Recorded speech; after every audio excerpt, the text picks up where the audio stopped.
నమస్తే అండి. Welcome to Shiva real estates. మీరు చూస్తున్న ప్రాపర్టీ 10 ఎకరాలు నిమ్మ తోట అమ్మకానికి వచ్చింది.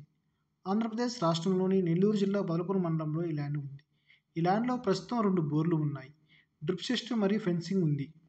800 నిమ్మ చెట్లు ఉన్నాయి. వాటికి 3 సంవత్సరాల వయస్సు ఉంటుంది. గ్రామానికి దగ్గరగా ఉంటుంది. తార్ రోడ్ నుంచి 400 మీటర్ల దూరంలో గ్రావెల్ రోడ్ కలిగి ఉంది ఈ ల్యాండ్. ప్రస్తుతం ఎకరా ధర 12 లక్షలుగా చెబుతున్నారు. నెల్లూరు నుంచి 36 కిలోమీటర్ల దూరంలో ఈ ల్యాండ్ ఉంటుంది. ధర slightly negotiable. Thank you for watching.